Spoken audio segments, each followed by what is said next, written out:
Bom dia, alunos! Tudo bem? Hoje vamos para mais uma aulinha de língua portuguesa do 5º ano. Hoje, quinta-feira, 21 de janeiro de 2021. Hoje nós vamos falar sobre os usos dos porquês, né? Alguém está lembrado desse assunto, né? Eu sou a professora Tatiane Freitas e vamos começar nossa aulinha com uma bela leitura. Hoje é aquela leitura compartilhada, né? Onde você vai dividir a sua leitura com os seus coleguinhas. Olha que essa imagem interessante, né? As pessoas com os animais fazendo a leitura, né, compartilhada, é bem interessante. Aí você escolhe um local da sua casa, né, um local tranquilo, você pode ir para o quintal da sua casa, para a varanda, para o seu quarto, sala, onde você achar melhor para fazer essa leitura, tá bom? O texto de hoje, desta semana, se chama Um Poço Muito Fundo, de Graciela Montes. Vamos lá ler juntos? Era uma vez um menino chamado Diogo. Um dia ele foi à praça com uma pá nova. Era uma pá grande e forte. Diogo sentou na areia e começou a cavar. Cavava e cavava. Saque, saque, saque. O que você está fazendo, Diogo? Perguntou uma menina que estava andando de bicicleta. Faço um poço muito fundo, disse Diogo, para chegar no mar. E continuou cavando. Cavava e cavava. Saque, saque, saque. O que você está fazendo, menino? Perguntou o sorveteiro. Faço um poço muito fundo, disse Diogo, para chegar no mar. Será que Diogo vai chegar no mar? Né? Aqui eu quero só fazer uma observação que quando a gente encontra no texto, ó, parênteses ou os colchetes, e no meio deles nós temos as reticências, é porque uma parte desse texto foi retirada. No nosso caso, esse texto ele foi diminuído por conta da nossa apresentação. Mas você pode ir lá no nosso livro para ler e reler na página 102 e fazer a leitura completa desse texto, tá bom? É um texto legal. Aqui você pode, uma sugestão da leitura compartilhada. Você pode ler uma frase, outra pessoa lê a outra frase. Aí você vai intercalando, né, as frases entre vocês, tá bom? Uma leitura bem legal. E você responde, será que ele cavando, cavando, ele vai chegar ao mar? Será que vai dar certo isso daí? Acho meio esquisito, né? Mas vai depender da sua imaginação. Agora, vamos começar mesmo a nossa aula. Professora, você falou que a gente ia hoje estudar sobre os usos dos porquês. Mas por quê? Né? Como é que eu vou usar esse porquê? Será que eu posso usar ele de qualquer forma? Existe alguma regrinha? Né? Porque na aula passada nós vimos a questão sobre o uso da letra M antes das letras P e B. Né? E nós vimos que na língua portuguesa nós temos algumas regras, não é isso? Principalmente as regras ortográficas, para nos ajudar a escrever melhor e poder também fazer uma boa interpretação. E aí, olha aqui, né, esse desenhozinho, né? Ele está se questionando. Geralmente a gente faz essa expressão facial, franzindo a testa, né? Levantando as mãos, para dizer uma palavra, né? Qual é a palavra? Porquê, né?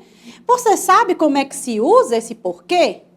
Será que é separado? Será que é junto? Será que tem um acento circunflexo, né? Como é que se escreve essa palavra, né? Olha aí a pessoa desesperada aí, olha a imagem. Por quê? Por quê? Por quê? Né? Quando a gente é criança, tem uma fase que tudo a gente quer saber. Por quê? Né? Por que que a porta é assim? Mamãe, por que que a gente tem que sair? Mamãe, por que que eu tenho que acordar cedo? Mamãe, por que que eu tenho que assistir aula? Mamãe, por que que eu não estou de férias, né? Tudo tem uma fase. E quando a gente é pequenininho, tem a fase do porquê. A fase das descobertas, não é isso? Então, hoje nós vamos aprender como se usa essa expressão, essa palavra porquê. É junto, é separado, é junto com acento, é junto sem acento? Então, eu peço para vocês, pode dar uma pausa no vídeo, pega o seu caderninho, caneta, lápis, borracha e anote no seu caderno as dicas que eu vou passar hoje para vocês, tá bom? Bora lá? Por quê, né? Por que que a gente tem essas formas, né? Então, o porquê, ele é uma conjunção. E essa conjunção, ela é uma das mais utilizadas, né? Ela pode ser escrita de 4 formas. E a forma que eu vou utilizar vai depender do contexto em que essa palavra está inserida. Mas muitas pessoas ainda não compreendem as diferenças entre o porquê junto sem acento, porquê separado sem acento, tem o porquê junto com acento e o porquê separado com acento. Então, quando eu mostrei no slide anterior aquelas 4 formas, as 4 formas estão corretas. Mas, dependendo do contexto em que a palavra está inserida, tem uma forma correta de se utilizar. Não é de qualquer jeito, ok? Olha aqui essa imagem, a professora com seus alunos. Por que estamos aqui hoje? Porque precisamos estudar para a prova. Mas por quê? O porquê você já sabe, né? Pode observar que cada pessoa utilizou uma forma diferente, ó. A professora utilizou o porquê separado, sem acento. A menina usou o porquê junto, sem acento. O meninozinho aqui utilizou o porquê separado, com acento. E o menino aqui no final da fila utilizou o porquê junto, com acento. Será que eles utilizaram a forma correta para cada situação? Nós vamos aprender agora. Olha aí a primeira forma. Porquê junto e sem acento. Anota aí no caderninho. Quando é que eu utilizo essa forma do porquê? Quando lá na frase, lá naquele texto, essa palavra vai ter o sentido de uma razão. Vai ser a razão de alguma coisa, o motivo de alguma coisa acontecer ou de ter acontecido. Eu posso substituir essa palavra porque junto, sem um acento, pela palavra pois, pela expressão visto que. Então, quando lá na frase eu tiver em dúvida qual é a forma do porquê que eu vou utilizar, se você substituir a palavra porquê pela palavra pois, a forma correta é o porquê junto, sem acento. Aí, ó, escolhemos aquela escola porque é a melhor. Substituindo a palavra porquê, escolhemos aquela escola pois é a melhor, né? Visto que é a melhor. Usa-se essa expressão porque junto, sem acento, para unir 2 orações coordenadas, onde uma explica o que está dito na outra. Por exemplo, vá embora, porque ela já vai chegar. Vá embora, pois ela já vai chegar, né? Eu acabei de dizer que essa expressão, que essa forma do porquê, ela pode unir 2 frases, não é isso? Coordenadas. E uma frase vai explicar a outra. Por exemplo, por que é para a pessoa ir embora? Vai embora. Se eu dissesse só assim, vai embora, você entenderia, né? O significado. Por que a pessoa tem que ir embora? Porque ela já vai chegar, né? Outra pessoa está chegando, então é melhor você ir embora, né? E aqui, só reforçando, olha as dicas que eu vou dar. Porque junto, sem acento, é uma conjunção. É usado em respostas, né? Eu estou respondendo uma pergunta. Pode significar a causa de alguma coisa estar acontecendo e eu posso substituir pelas expressões já que, uma vez que e como. Serve também para dar uma explicação. Olha aqui essa imagem. O lobo mau não é bom de disfarce. Vovó, entre, meu bem. Mas Chapeuzinho Vermelho enxerga mal. Trouxe um lanche bem gostoso. Mal chegou e já quero devorar. Aí é o lobo mau, a bocona do lobo mau. Mas como a Chapeuzinho não está enxergando direito, né? Olha o que ela faz. Bonk! O que foi que ela fez? Deu uma lapada na cabeça do lobo mau. Entre o bem e o mal, vence o lado bom. Aí o que a Chapeuzinho diz? Porque lobo mau tem mau hálito, né? Então, ela está explicando aqui, ó. Por que o bem vence o mal? Olha aqui, ó. Porque junto. Ela está dando uma resposta, está explicando alguma coisa, não é isso? Olha aqui esse trecho da música, ó. Né? Tem aquela música, ó. Não sei por quê, insisto tanto em te querer, né? Então, esse porquê aqui, ó, porque insisto, né? É explicando, dando a resposta de alguma coisa. Então, você poderia dizer assim, não sei porquê, aliás, não sei, né? Já que eu insisto tanto em te querer, né? Eu posso substituir essa palavra por uma daquelas expressões. Vamos para a segunda forma do porquê? É o porquê junto com acento. Ele vai servir para dar uma explicação de uma ação. Aquilo que faz com que algo aconteça. Vai ser também o motivo de algo acontecer ou de ter acontecido. Por exemplo, não entendo o porquê dessa demissão. Qual seria o porquê desse casamento? Né? O porquê junto com acento, ele é usado para esclarecer um fato, para justificar, né? Olha aí outro exemplo. Ele sabe o porquê desta situação. Olha a dica que eu vou dar para vocês. Esse porquê junto com acento, ele vai ser classificado como um substantivo, vai representar a causa de alguma coisa, né? Vai explicar a causa, vai ser a razão daquilo ter acontecido e vai vir acompanhado do artigo o. Sempre eu vou ter o artigo o antes do porquê junto com acento. Olha aí essa frase. Por que é separado? Aí a pessoa responde, porque não é junto. Mas por quê? O porquê eu não sei. Olha aqui, ó.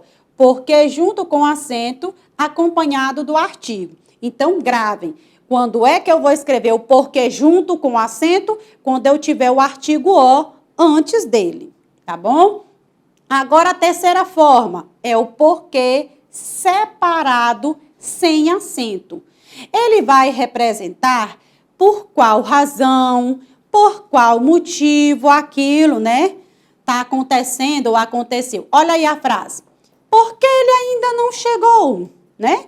Por qual motivo ele não chegou? Por qual razão ele não chegou? Não é isso? Então, numa pergunta, ele vai buscar saber a causa, o motivo, a razão daquilo. Geralmente é apresentado no início de uma frase ou da oração. Mas eu tenho uma dica mais para você. Ele pode estar no início ou no meio de uma frase, tá bom? Olha aí. O por, ele é uma preposição. E esse que, ele é um pronome interrogativo. Se ele é um pronome interrogativo, eu vou fazer uma pergunta. E ele sempre vai vir, né? Lá no final da frase, vai ter o ponto de interrogação, tá certo? Então, olha a dica. O porquê separado sem acento. Ou é no início, ou é no meio de uma frase, e é sempre para fazer uma pergunta. Olha aqui essa imagem. Liz, por que você me ama? Eu tenho 1000 razões. Porque eu sou ninja? Por que mais seria, né? Olha aqui, ele tá aqui, ó, o porquê no meio, né, da frase, fazendo uma pergunta, e aqui ele está no início da frase, também fazendo uma pergunta. Olha aí, ó, destaque, né? Olha aqui outro trecho de uma música, né, ó. Mesmo sem porquê, eu te levo assim, né? Aqui eu estou fazendo uma pergunta, é porque faltou o ponto de interrogação por conta da imagem, tá? E aí é um porquê separado também fazendo uma pergunta, né? Mesmo sem porquê, eu te levo assim, né? Olha aqui a quarta forma do porquê. É o porquê separado com acento. Quando é que eu vou utilizar essa forma? Quando eu for substituir, quando ele quer expressar pela razão que algo aconteceu, por um determinado motivo. E numa frase, sempre vai referir-se a uma razão, a uma causa, a uma finalidade. Aquilo dali aconteceu por conta de quê, né? Vai ser utilizado, olha aqui, né, a dica, no final da oração ou da frase, tá certo? Então, olha a dica que eu vou dar aí, ó. Por mais o que com acento. Esse por vai continuar sendo uma preposição, mas o que com acento, ele é um monossílabo tônico. E a junção vai fazer com que ele vá ter esse sentido. Olha a dica. Essa expressão porque separado com acento, ela aparece no final da frase. E é seguida ou de um ponto final, de um ponto de interrogação, ponto de exclamação ou reticências, tá certo? Professora, mas você falou que tem o porquê separado sem o acento. Só que o porquê separado sem acento, ele está no início ou no meio de uma frase que vai representar uma pergunta. Esse porquê separado e com acento, ele só vai aparecer no final da frase. E logo após essa expressão, eu tenho ponto final, ponto de interrogação, ponto de exclamação ou a reticências, tá bom? Olha aí essa frase. Você me tirou o chão. Por quê? Me ajude a entender, né? Olha aqui, ó. Olha a outra imagem. Whooping. Essa foi a pior coisa que eu já vi, né, Linus? Não estava fazendo nada para você. Por que você o acertou? Porque ele estava lá, né? Então, preste atenção nas formas do uso do porquê, né? Porquê separado sem acento, porquê separado com acento, porquê junto sem acento, porquê junto com acento, né? Olha a dica aí para vocês anotarem. Então, aqui tem uma dica bem legal. Porquê separado com acento vai aparecer no final da pergunta. Porquê junto com acento? Vai ter sempre um artigo, que é o O, antes dessa palavra. Porquê junto sem acento? Vai ser usado para dar uma resposta, a explicação de alguma coisa. E o porquê separado vai ser usado no início ou no meio da pergunta, tá bom? E agora vamos brincar? Vamos jogar? Trouxe um jogo bem legal hoje para vocês. Vamos lá? Olha aí, é o jogo do uso dos porquês, tá bom? Aqui você vai completar, né? Vou dar um tempinho aí para o vídeo. Anota esse link aí no seu caderninho para você utilizar aí no seu celular, como o jogo da semana passada. Nesse jogo aqui que eu preparei para vocês, vocês vão completar a frase com a palavra faltante. E aí nós vamos treinar as formas dos porquês, tá bom? Vamos lá jogar? Aqui eu vou mostrar para vocês como nós vamos praticar esse jogo, tá bom? Então, você anotou aquele link, coloca lá no Google, no seu celularzinho, tá bom?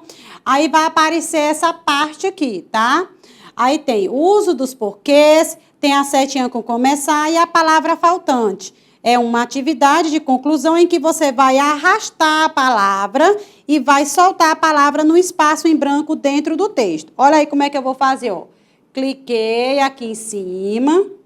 Olha aí. Aí vai aparecer essa imagem, tá certo? Tem um sonzinho para vocês. Aí tem as opções da forma do porquê. Aí, ó, não entendo o... Aí você vai testar, ó. É qual dessas formas? Bora pegar. Aí você clica em cima dessa palavra, arrasta e coloca assim, aqui. Aí, ó, não entendo o porquê, junto com o acento, da escola está fechada hoje. Aí eu, ó, clico aqui onde tem o nome enviar resposta. Aí ele vai aparecer a setinha e já vai ter a próxima frase, ó. Gosto de assistir suas aulas. Aí tem o porquê, qual é dessas formas? Porque são bem legais. Então, qual é o porquê aqui? Olha aqui. Aqui, qual será dessas respostas? Vou colocar aqui uma aqui. Bora ver se a gente vai acertar ou errar, né? Olha aqui. Será que é essa? Aí, ó, vou mostrar para vocês, ó. Coloquei essa, apertei, né, ó. Aí ele vai dizer, ó, tá errada, tá certo? Aí, se tiver certa, vem a setinha. Aí você vai testando a outra aqui, ó. Por que será que ele não vai ao clube? Qual é dessas formas aí, né? Se eu passar aqui, ó, só vou mostrar, não vou mostrar todas as respostas, não. Estou só apresentando o jogo. Você não vai brincar conosco? Por quê?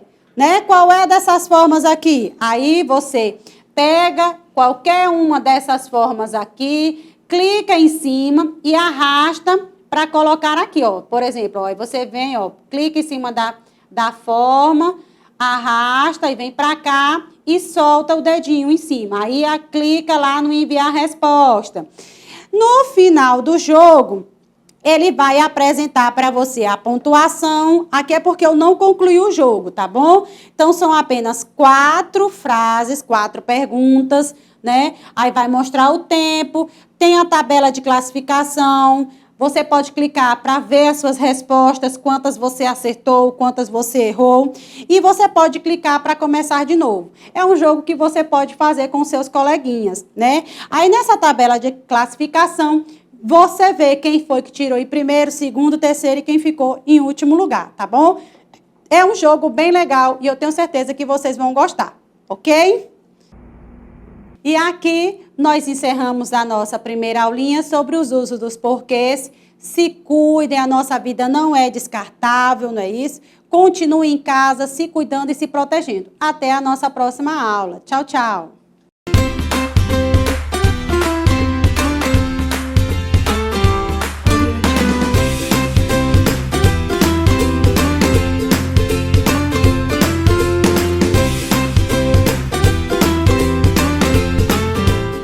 Bom dia, né, meus alunos? Vamos lá para mais uma aula de língua portuguesa, 5º ano, né? Nossa segunda aula, hoje, quinta-feira, 21 de janeiro de 2021. Vamos continuar a nossa aula sobre os usos dos porquês. Essa nossa segunda aulinha vai ser aquela aula das nossas atividades, onde nós vamos colocar em prática o assunto que nós estudamos no vídeo anterior. Vamos lá? Mas antes da nossa aulinha, nós vamos relembrar o gênero textual que nós estamos trabalhando essa semana, que são os provérbios, os ditados ou ditos populares, né? Trouxe aqui alguns bem legais. Olha aí. O que os olhos não veem, o coração não sente. Olha outro provérbio. Com fogo não se brinca. E olha essa outra imagem, que legal, ó. É um provérbio, né, popular, através dos emojis. E a gente vê muito, né, nos vídeos da internet, tem bastante brincadeira com isso. Descubra a frase, qual é o provérbio, né? Que ditado popular é esse? Alguns programas de televisão fazem essas brincadeiras com os artistas. Então, você pode, né, procurar aí no seu celular, né, vídeos que mostram brincadeiras com emoji para você fazer aí com seus coleguinhas. E até mesmo você pode fazer sozinho, tentar adivinhar o provérbio. Então, olha aqui esse provérbio aqui, ó. Você tem um cavalo, um dado, um macaquinho com os olhos fechados e a pessoa sorrindo, mostrando os dentes. Então, que ditado popular é esse? cavalo dado não se olha os dentes. Olha aqui o outro provérbio. Em boca fechada não entra mosca, né? Ó, a boca fechada, tá aqui, né? O rostinho com a boca, ó, costurada, o zíper fechando a boquinha. Aqui é a negação e aqui eu tenho uma mosca. Então, qual é o provérbio popular? Em boca fechada não entra mosca. E nós temos aqui a última imagem que eu trouxe. Águas passadas não movem o moinho. E cada provérbio desse, ele vai ter um significado, vai representar alguma coisa, não é? Por exemplo, cavalo dado não se olha os dentes. A gente costuma utilizar esse provérbio quando a gente ganha alguma coisa que outra pessoa diz assim: ah, mas isso aí não tá bom, ah, eu não gostei. Aí a pessoa vai e diz: ah, mas cavalo dado não se olha os dentes. Ou seja, eu ganhei, não posso reclamar, né? Se eu ganhei, a gente tem que agradecer pelo que ganhou. Não vamos reclamar se era do jeito que a gente queria, se o produto não tem boa qualidade. Mas você não ganhou? Agradeça, né?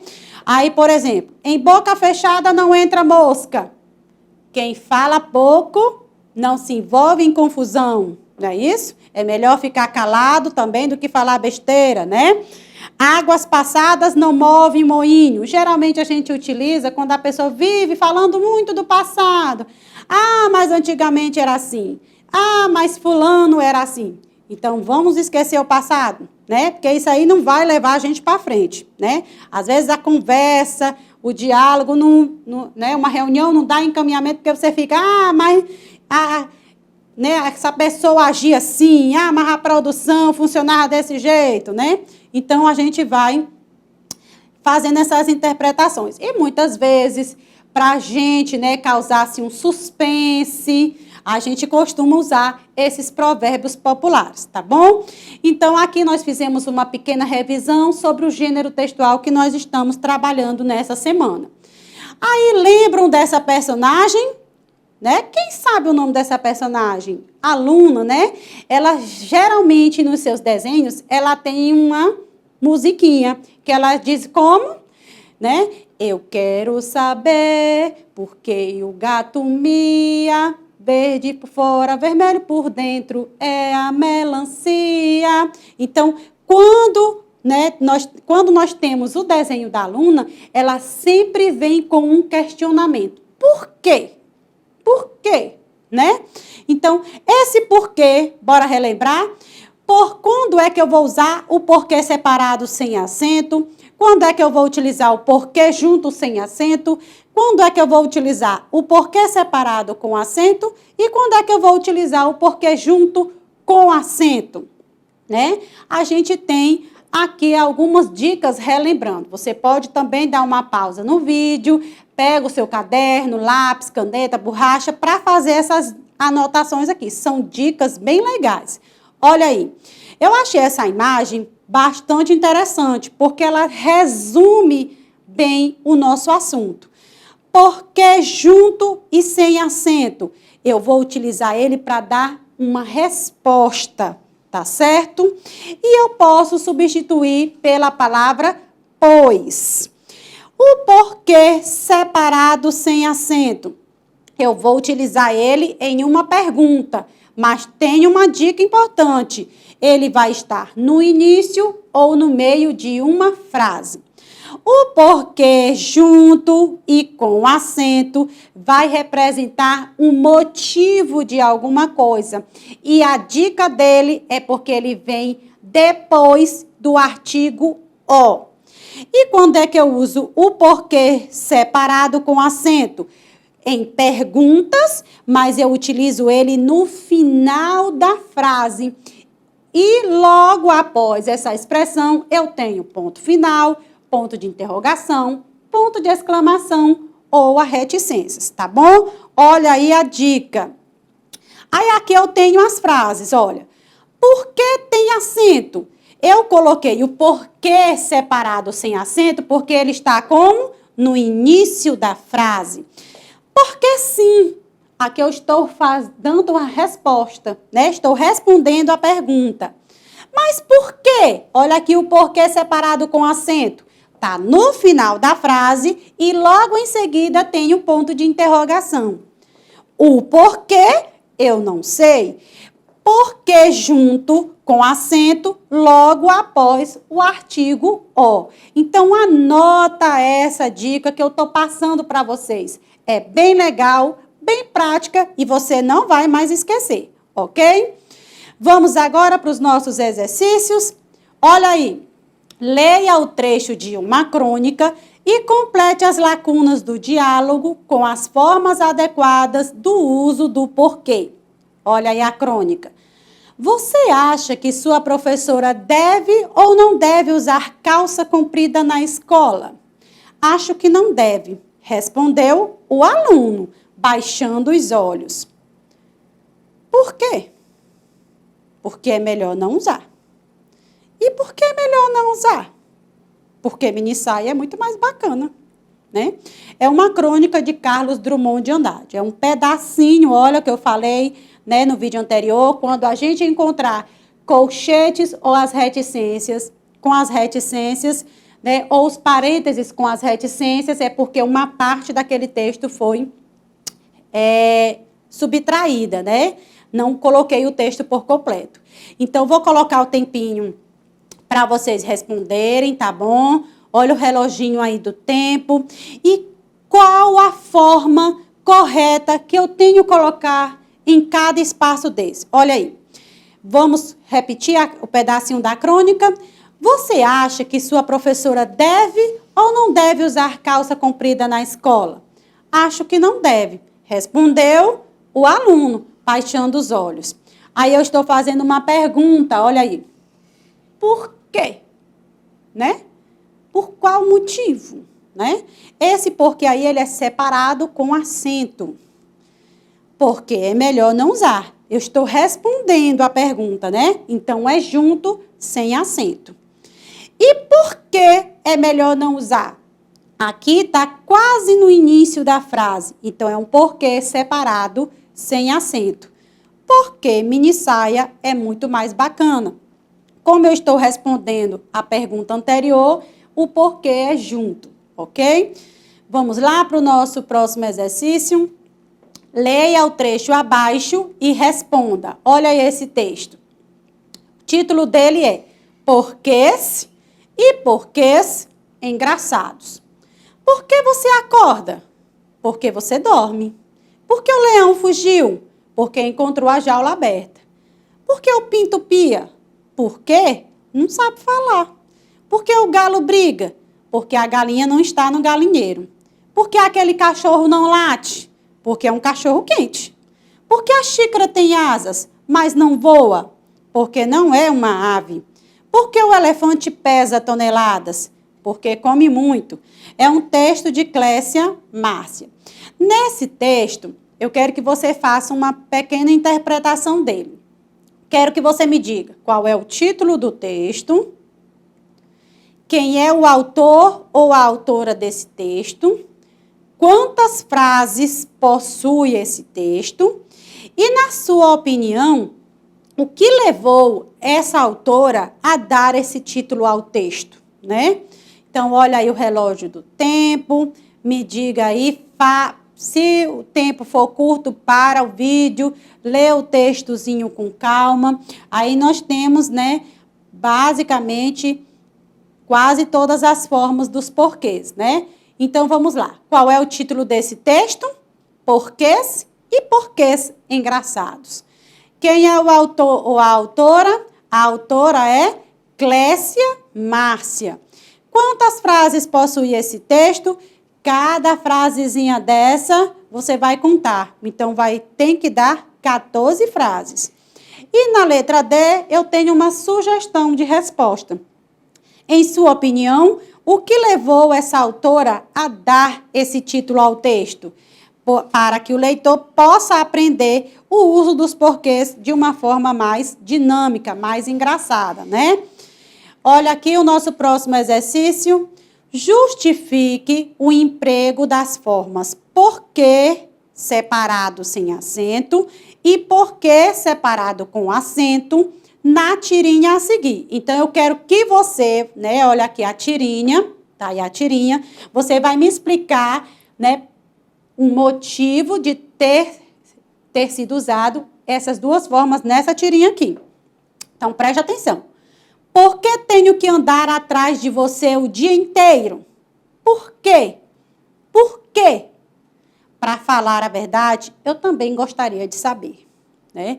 É uma tirinha de H, de Chris Walne, né? E foi publicada no Jornal de São Paulo, né? Na Folha de São Paulo, em 18 de abril de 2000. Então, olha aí o reloginho do tempo, né? Prestem atenção, né? Por que que eu usei a forma do porquê separado sem acento aqui e por qual motivo eu usei a forma do porquê separado com acento aqui? Olha aí a resposta, bora ver se a gente acertou. Aqui nós utilizamos o porquê separado sem acento, né? Porque está se referindo a uma causa, a um motivo, mas está no início da frase, né? Olha aí a dica. E o outro, né? Uso do porquê separado com acento também refere-se à causa, mas está no final da frase e logo após essa palavra eu tenho ponto de interrogação. Geralmente, quando eu vou colocar o porquê, né, como a única palavra daquela frase, ele vai ser separado e com acento, tá bom? É outra dica importante. Próximo exercício. Leia atentamente as frases a seguir e marque a frase em que o porquê junto com o acento está usado de forma incorreta, de forma errada. Olha aí as frases. Por que Carol não lhe ajudou ontem? Diga-nos o porquê de seu pai não ter deixado você viajar. Nunca saberá por que eles não ganharam aquele jogo. Jorge era magro porque não queria comer. Porque era gorda, ninguém acreditaria que ela iria emagrecer, né? Olha aí o reloginho do tempo. Leiam novamente cada frase dessa. Se tiver com dúvida, olha as dicas que eu passei para vocês, que vocês anotaram aí no caderninho. E me digam aí, qual é a frase em que o porquê está usado de forma errada, né? Qual é a frase? Olha aí. Nunca saberá por que eles não ganharam aquele jogo, né?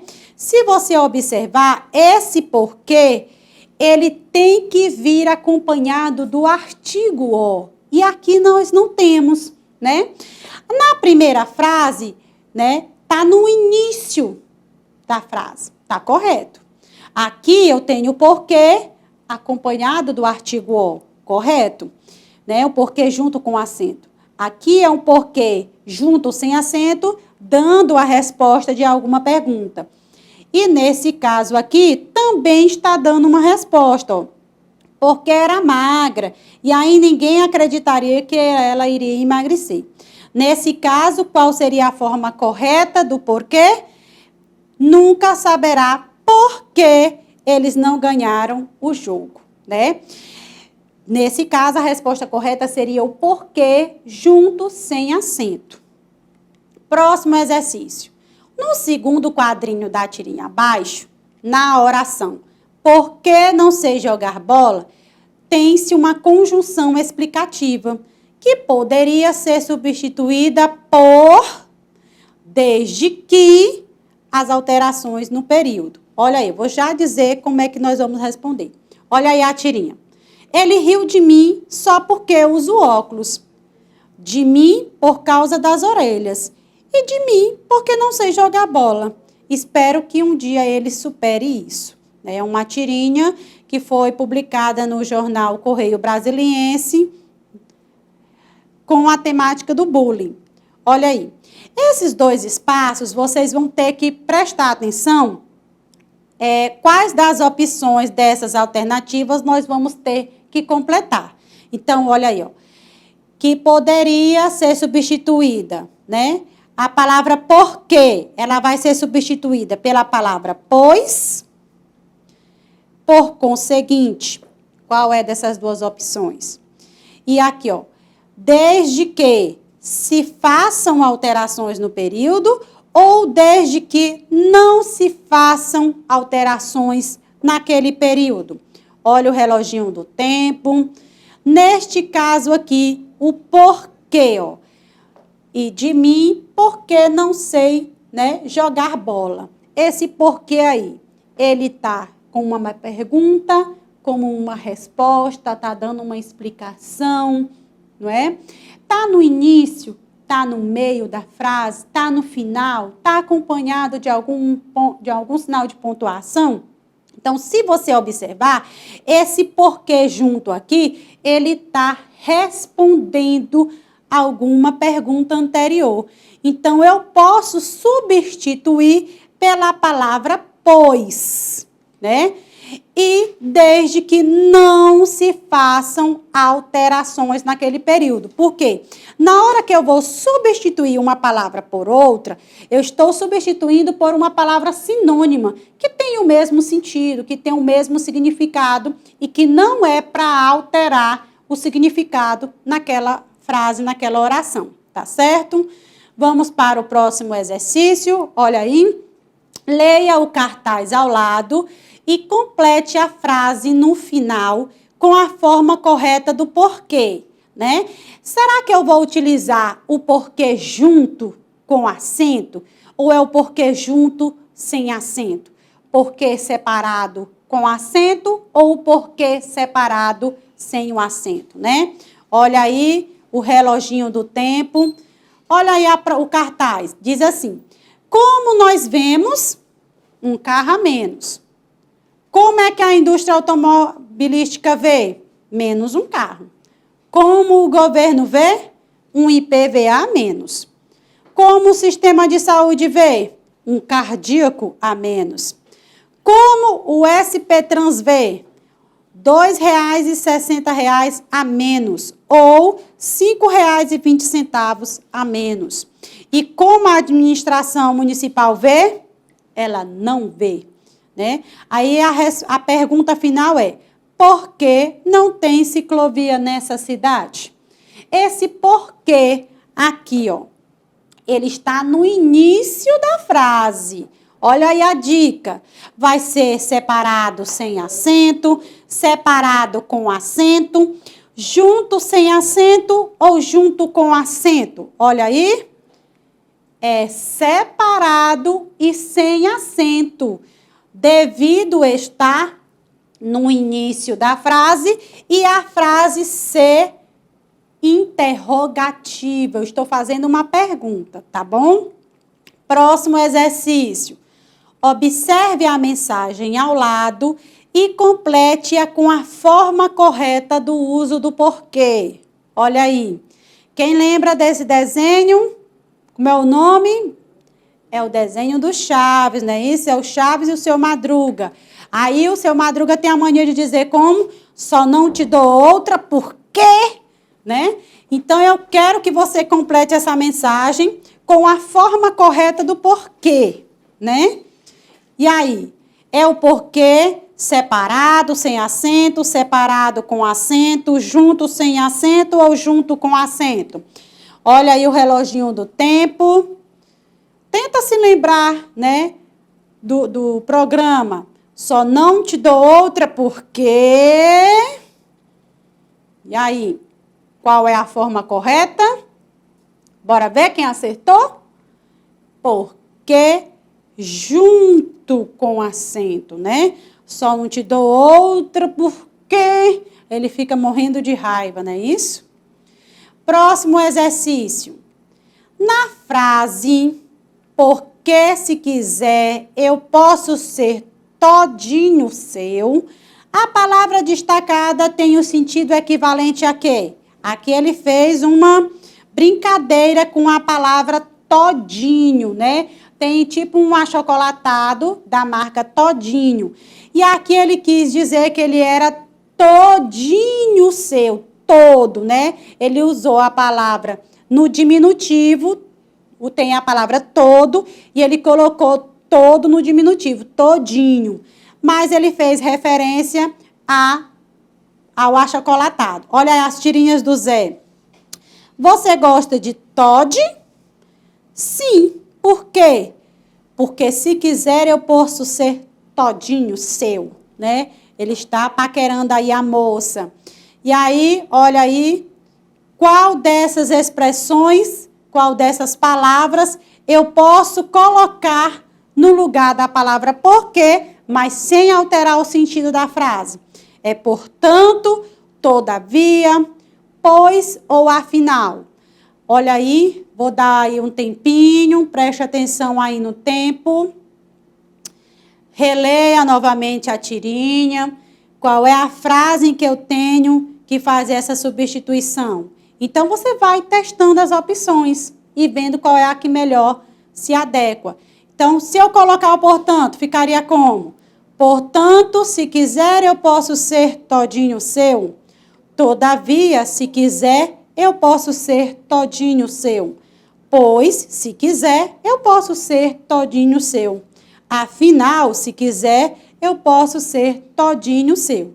Então, qual dessas palavras se encaixou melhor? Foi a palavra pois, né? Que aqui, nessa situação, o porquê junto, sem acento, está sendo relacionado a uma resposta, está respondendo à pergunta anterior que foi feita. E aqui nós encerramos a nossa segunda aulinha de hoje. Um montão de beijos para vocês e até a próxima semana. Se cuidem. Tchau, tchau.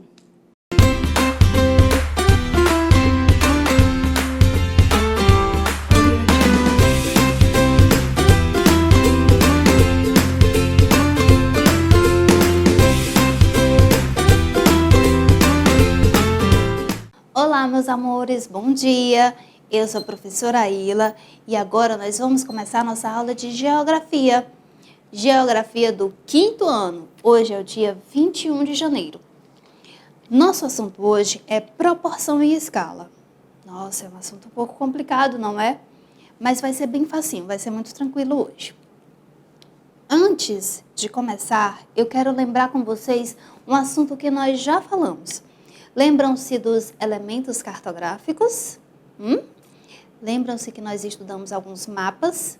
Então, hoje eu trouxe o mapa do estado de Santa Catarina. Não é muito comum, né, pra gente, porque é um estado lá da região sul do Brasil. Normalmente a gente não fala muito, né, sobre esses estados, mas eu trouxe ele não porque ele é de Santa Catarina, mas sim porque ele tem um elemento muito importante. Vários elementos muito importantes de um mapa, né? Ele tem o título, Estado de Santa Catarina, Índice de Vulnerabilidade Social ao Covid-19, ok? Esse é o título desse mapa, que é um elemento cartográfico muito importante para que a gente possa identificar rapidamente do que o mapa fala e saber se ele é adequado ao nosso objetivo, ao nosso estudo ou não. Ele tem a legenda, aqui ó, de acordo com a cor, aquele município do estado é mais vulnerável ou menos vulnerável ao Covid-19, ok? Mas não é disso que eu vou falar hoje, eu não vou falar sobre o Covid. Todo mundo já fala muito sobre essa doença. Eu não vou falar sobre isso na nossa aula, né? Então, tem o título, tem a legenda. Ali do lado nós temos uma cruzinha com o N em cima. Lembram-se disso? Que elemento cartográfico é esse? Serve para indicar as direções. Qual é o norte, qual é o sul, qual é o leste, qual é o oeste. Lembram-se? Exatamente, a rosa dos ventos. É um elemento que nos mostra a direção do mapa, né? Qual é o norte, qual é o sul, qual é o leste, qual é o oeste, para que a gente possa se localizar. Entendeu? E tem uma escala. Embaixo da rosa dos ventos tem uma escala. Para que serve a escala? Vocês se lembram? Lembrem aí, escala serve para quê? Será que ela mostra as direções do mapa? Qual é o lado norte, qual é o lado que está para o sul? Será que ela nos mostra o significado da cor, das cores do mapa? Será? Será que a escala nos indica onde é que estão os rios, onde é que estão as estradas, os limites? Ou será que, na verdade, ela nos diz rapidamente do que fala o mapa? A escala não serve para nada disso, gente. A escala serve para nos mostrar a redução do mapa, ok? Todo mapa é de algum espaço geográfico real, certo? O espaço geográfico real é muito grande para ser colocado em tamanho real num papel, certo? Já imaginou o estado de Santa Catarina cabendo num papel? Como é que ia viver gente lá? Não tinha como, né? Então, todo mapa é a representação de algum espaço geográfico real. Esses espaços geográficos reais, eles são muito grandes para caberem num papel, para caberem numa folha de papel, ou mesmo que seja uma cartolina ou um papel madeira, mas, enfim, esses espaços são muito pequenos para conter todo o espaço geográfico real. Por isso, o mapa, ele é feito em um tamanho reduzido, ou seja, ele é feito bem menor do que o espaço geográfico real que ele está representando. O que isso quer dizer? Que, para ser colocado no mapa, um determinado espaço geográfico é reduzido de tamanho para caber no papel, certo? A escala nos mostra o quanto foi reduzido, ou seja, ele nos mostra nesse papel aqui o quanto cada espacinho desse papel, cada centímetro desse papel vai significar no espaço real. Porque é óbvio, né, gente? O estado de Santa Catarina não é desse tamanho. Lógico. A escala serve para isso, para nos mostrar quanto foi reduzido. Vamos ver outra situação. Olhem só. Esse aqui não é o mapa de nenhum estado, nenhuma região, nenhuma cidade. Não. Essa é a planta de uma casa. O que é uma planta? A planta de uma casa é um desenho gráfico dessa casa para ajudar o pedreiro, ajudar o mestre de obras a construir a casa. Uma planta tem que mostrar a altura que deve ficar a parede, o tamanho do cômodo, qual é a largura do cômodo, qual é a altura da parede, qual é o comprimento, qual é a profundidade do cômodo. Nessas plantas, nós também temos as escalas. Porque uma casa, por menor que seja, ela é muito grande para caber em tamanho real de uma planta, de um papel. Por isso, quando o engenheiro vai fazer a planta de uma casa, ele também tem que reduzir o tamanho dessa casa. E aí ele também usa a escala para mostrar o quanto ele reduziu, ok? Tia, mas e daí? Olhem só, vou voltar um pouquinho. O nosso assunto é proporção e escala. A escala é um elemento cartográfico que nós já estudamos. Nós já vimos eles quando estávamos estudando os mapas, quando estávamos falando sobre os elementos cartográficos. E a escala não é utilizada apenas em mapas, ela também é utilizada em... Ela também é utilizada em plantas, em desenhos, nos desenhos que o engenheiro faz quando vai construir uma casa, quando vai construir um prédio, ok? Porque a escala é um elemento muito importante do mapa. Ele vai nos mostrar o quanto aquela região, o quanto a coisa real foi reduzida para caber no mapa. Deu para entender? Sabendo disso, a nossa habilidade de hoje é a seguinte: reconhecer as noções de proporcionalidade e escala através da representação do espaço da sala de aula, realçando o processo de ampliação e redução. Uau! Quanta coisa, né? Então, o que a gente vai aprender hoje? Nós vamos aprender a reconhecer essas noções de proporcionalidade, ou seja, vamos compreender como é que se faz para colocar algo tão grande num papel. Nós vamos entender, vamos aprender a representar isso, a entender essa representação, na verdade. Não aprender a fazer mesmo, né? Mas aprender a entender essas escalas. Nós vamos conhecer os tipos de escala hoje e vamos aprender a entender cada tipo de escala, ok? Porque não existe só um tipo. Vocês observaram?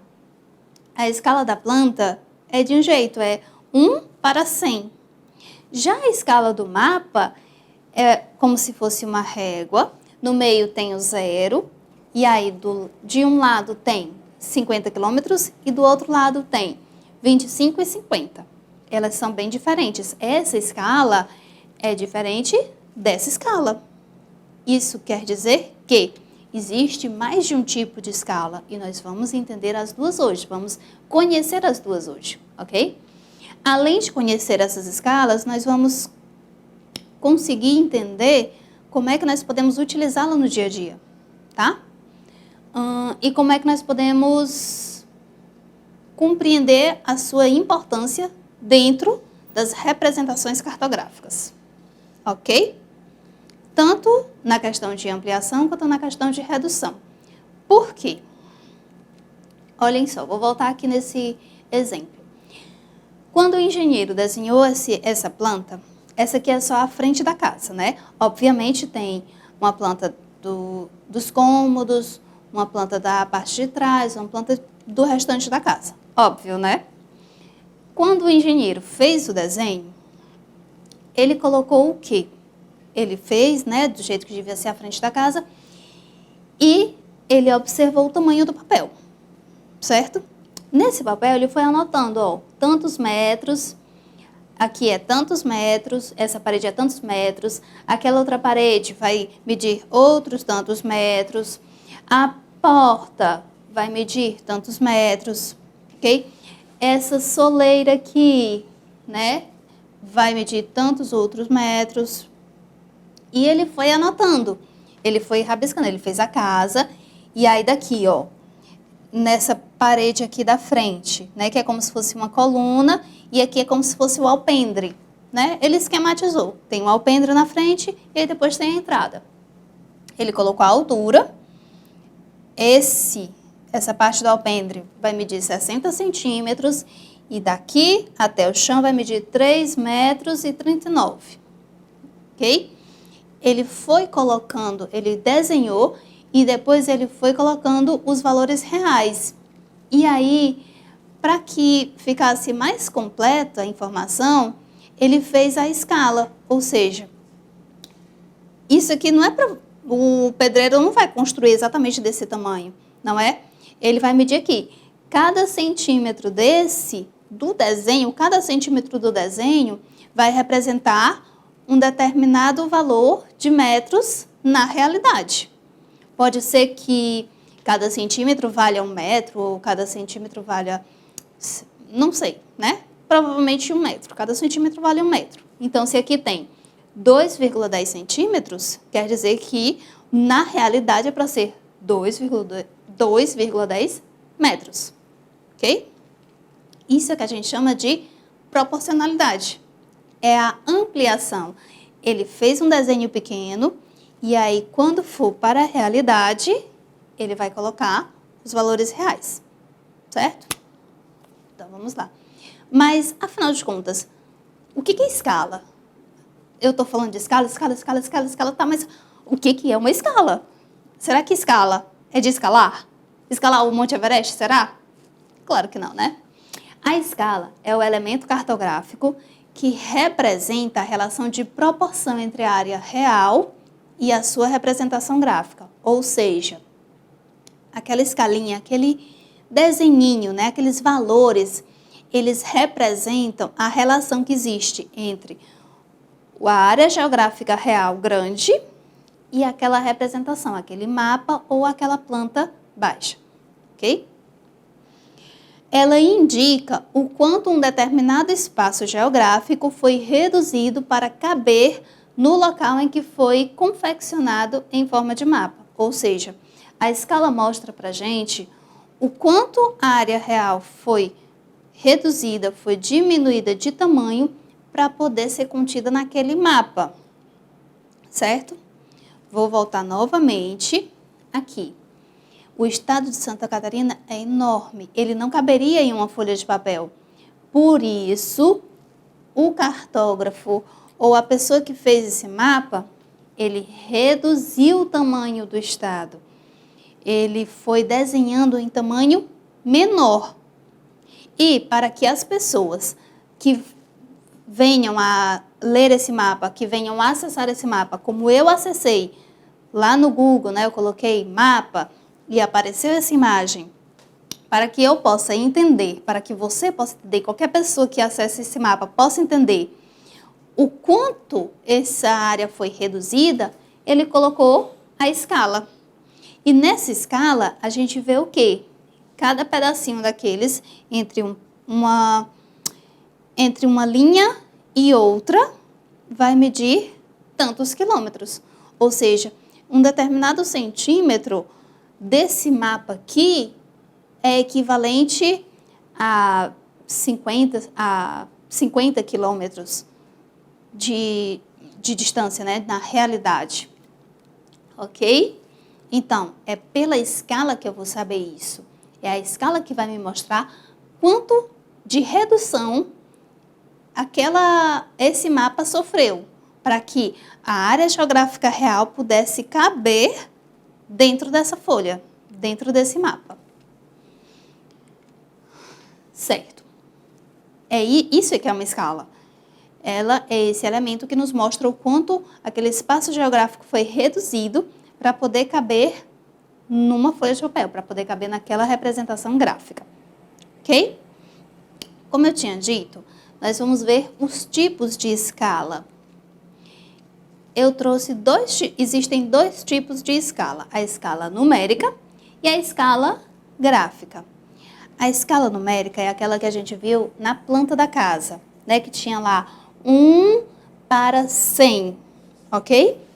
Nessa escala que eu trouxe é 1/50.000, certo? Quando não tem nenhuma indicação de unidade de medida, não diz se é metro, se é quilômetro, ou se é centímetro, se é decímetro, enfim. Nós entendemos que está se referindo a centímetros. O que isso quer dizer? 1 se refere à área do mapa desenhado, ok? A representação gráfica. 50.000 se refere à área geográfica real, ok? Cada centímetro, cada 1 centímetro do mapa, cada 1 centímetro da representação gráfica é equivalente a 50.000 centímetros da área real. Deu para entender? Bem devagarzinho. 1 centímetro do mapa é equivalente a 50.000 centímetros da área real, ok? Não se preocupe se você não entendeu bem direitinho agora. Eu ainda vou trazer alguns exemplos para a gente trabalhar melhor, tá? Na escala gráfica é a mesma coisa, só muda a apresentação. Por quê? Enquanto na escala numérica a gente tem os números e esses 2 pontinhos, na escala gráfica não. Tem tipo essa régua aqui, né, que mostra o espaço. Normalmente esse espaço é 1 centímetro, normalmente, tá bom? O espaço entre uma linha e outra linha é de 1 centímetro e ele nos mostra o quanto vale esse centímetro. 0 a 50. Então, cada centímetro vale 50 metros. Como é que eu sei que é metro? Porque bem embaixo tem a palavra metros. Ou seja, ele está me indicando que cada centímetro desse mapa é equivalente a 50 metros. Ok? Se, porventura, na escala numérica tivesse o nome metros aqui embaixo ou aqui do lado, nós também já compreenderíamos o quê? Que cada centímetro do mapa é equivalente a 50 mil metros.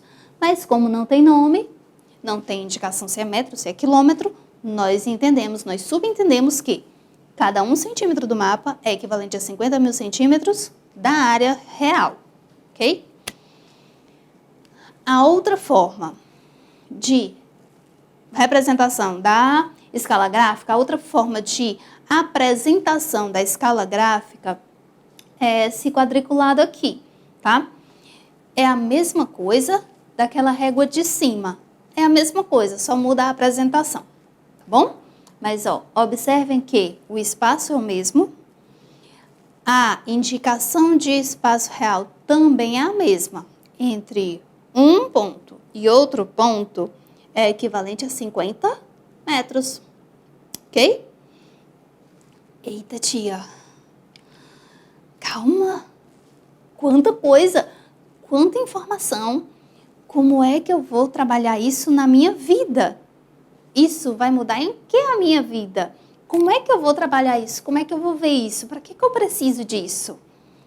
Bem, digamos, a possibilidade de que você precise fazer uma casa e que você não quer pagar um engenheiro, você quer desenhar a sua casa. Você vai riscar no papel a sua casa, né?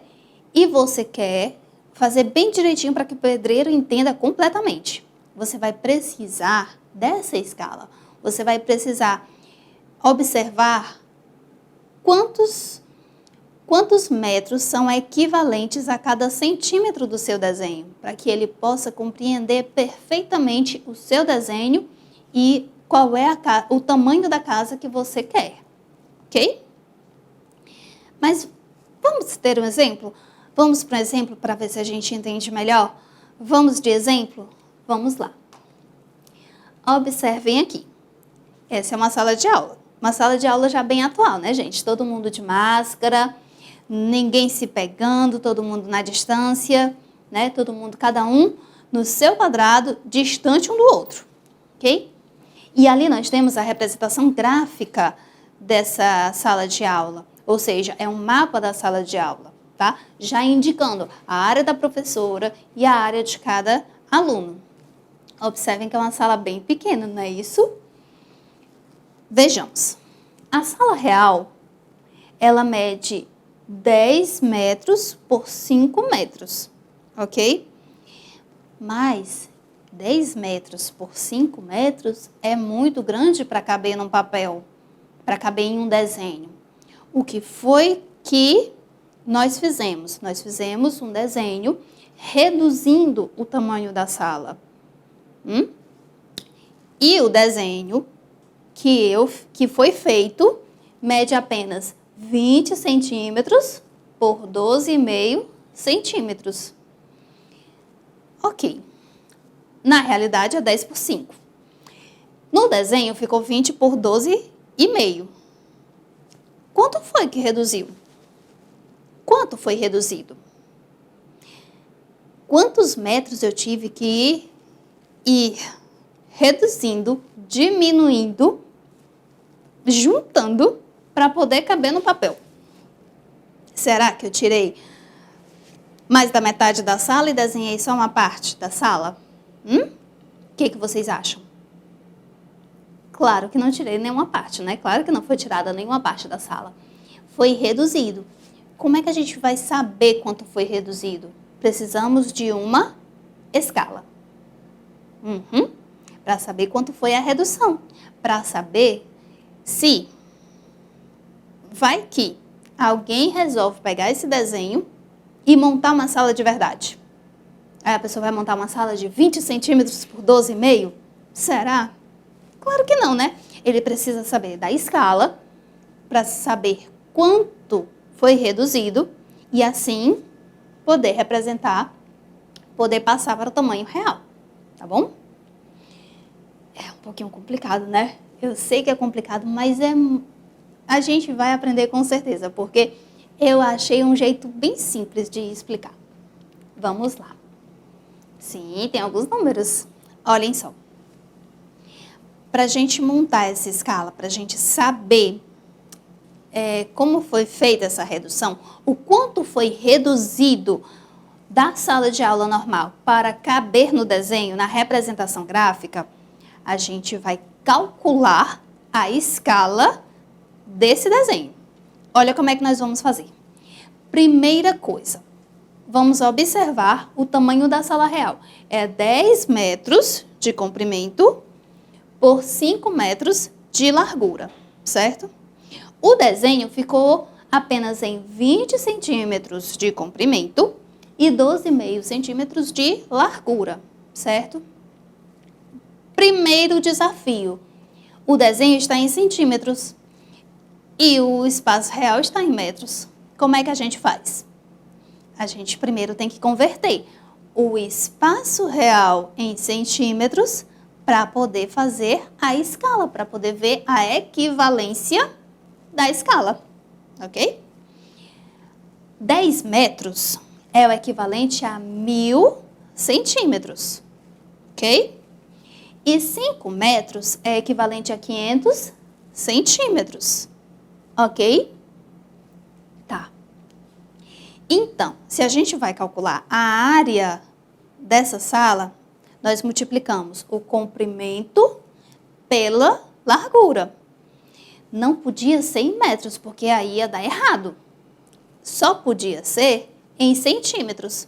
Mas nós já convertemos os metros em centímetros. Agora vai ficar bem mais fácil. 1.000 metros, que é o comprimento, vezes 500... Desculpa, gente.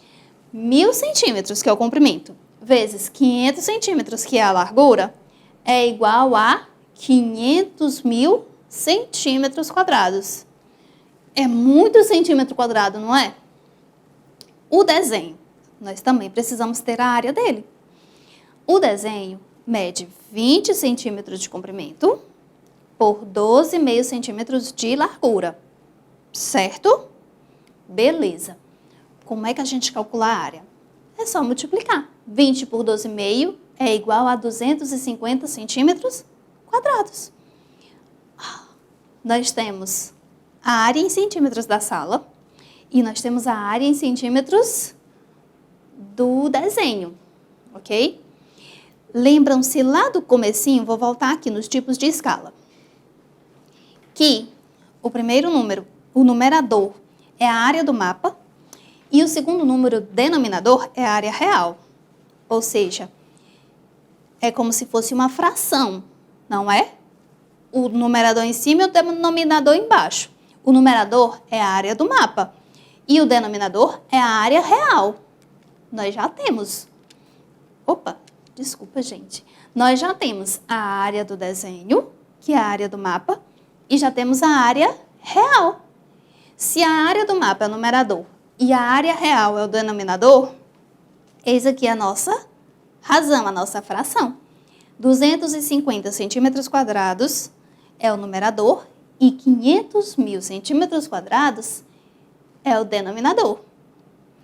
Nós reduzimos isso e vai ficar 1 sobre 2.000. 1 centímetro sobre 2.000 centímetros. Tia, a gente foi para aula de matemática? Não, pessoal, é porque a matemática está em todo lugar mesmo, viu? O que que isso nos diz? Nos diz o quê? A cada 1 centímetro daquele mapa ali é equivalente a 2.000 centímetros dessa sala aqui. Agora sim nós podemos montar a nossa escala. Olha como é que fica. Na escala numérica fica 1 centímetro para cada 2.000 centímetros. Ou seja, cada centímetro daquele desenho que foi feito é equivalente a 2.000 centímetros da área geográfica real, ok? Na escala gráfica, nós temos aqui o quadriculado, né? Esse espaço é equivalente a 1 centímetro. 1 centímetro é equivalente a 2.000 centímetros do espaço real. Então, cada centímetro do desenho é equivalente a 2.000 centímetros do espaço real. Deu para entender? Eu não disse que era fácil, gente? Com certeza, a professora ou o professor de geografia de vocês vai continuar a explicar. E vai explicar bem mais e dar bem mais exemplos. Vocês vão com certeza ver como é fácil, ok? Vamos para a nossa questão de hoje? Vamos! Primeira, para que serve uma escala no mapa? É para representar a relação de desproporção entre a área real e a representação gráfica? Ou é para representar a relação de proporção entre a área real e a representação gráfica? Ou será que a escala serve para representar a relação de inversão entre a área real e a representação gráfica? Ou será que é para representar a relação de contradição entre a área real e a representação gráfica? Gente, então para que serve uma escala no mapa? Isso é muito óbvio. A gente veio falando isso, eu falei muito isso, não foi? Uma escala serve para representar a relação de proporção entre a área real e a representação gráfica. Lógico, né? Então, eu falei também dos tipos de escala, não foi? Tem esse tipo aqui, né? E tem aquele outro tipo ali. Qual é o nome de cada uma? Será que essa é a gráfica e aquela é a numérica? Claro que não. Essa é a escala numérica. Ela tem apenas números. E a outra é a escala gráfica. Ela tem a representação do espaço, tá? Ela indica o tamanho do espaço, como se fosse uma réguazinha. Ok? Meus amores, que maravilha ter vocês aqui. Foi um máximo trabalhar esse tema com vocês. Adorei estar com vocês hoje.